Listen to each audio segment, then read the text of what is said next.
25টি FIR করেছে, 1324 জনকে গ্রেফতার করেছে। আমরা যদি আজকে এই ঘটকপুকুর রিলায়েন্স পেট্রোল পাম্পের পাশে এসে দাঁড়িয়ে নবীর আশিক, নবীর মাসুক হয়ে আপনারাও কি গ্রেফতার হতে পারবেন? আওয়াজ দিয়ে বলুন, গ্রেফতার হতে পারবেন? সকলে বলুন I love, I love, I love, I love, I Mustafa, I Mustafa. আপনাদেরকে সংক্ষেপে দুটো একটি কথা বলে আমি আপনাদের সামনে থেকে বিদায় দিচ্ছি। আমাদের পরবর্তী বড় বড় হস্তিরা স্টেজে বসে আছেন, তারা সকলে বক্তব্য রাখবেন। অনেক বক্তা আছে, সময় খুব সংক্ষেপ। আসসালামু আলাইকুম ওয়া রাহমাতুল্লাহি ওয়া বারাকাতুহু।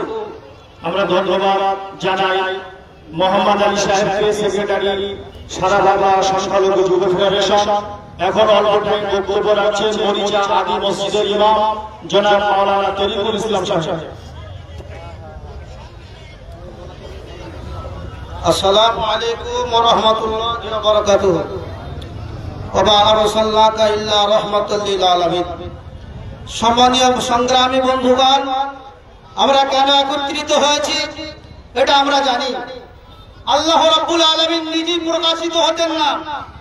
আল্লাহ বলেন, আমি কোটি কোটি বছর গুপ্ত ছিলাম, যখন আমি ইচ্ছা করলাম, আমি যে রব, আমি যে খালিক, আমি যে মালিক, আমি প্রকাশিত হব।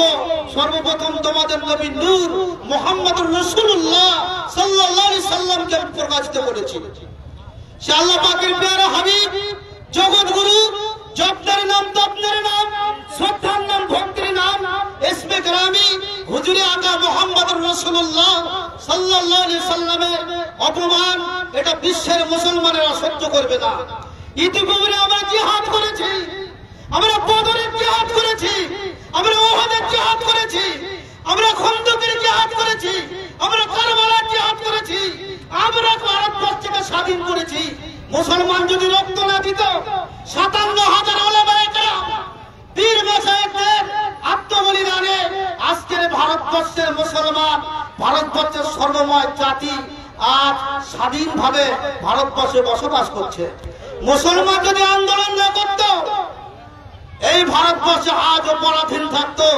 সর্বপ্রথম ব্রিটিশদের বিরুদ্ধে যিনি ফতোয়া দিয়েছিলেন, অন্য কোন জাতি নন, আমার আপনার নেতা ইমামুল হিন্দ শাহ ওলিউল্লাহ মুহাদ্দিস দেহলভী রাহমাতুল্লাহ আলাইহি সর্বপ্রথম যিনি ফতোয়া দিয়েছিলেন, ব্রিটিশদের বিরুদ্ধে লড়াই করতে হবে, সংগ্রাম করতে হবে, অন্য কোন জাতির মানুষ তিনি ছিলেন না, আমার আপনার ইমাম শাহ আব্দুল আজিজ মুহাদ্দিস দেহলভী রাহমাতুল্লাহ আলাইহি। আজ যদি ভারতবর্ষের ইতিহাস থেকে মুসলমানদেরকে সর্বপ্রথমে তাদেরকে গোপন করা হয়েছে, মুসলমানদের ইতিহাসকে চেপে রাখা হয়েছে।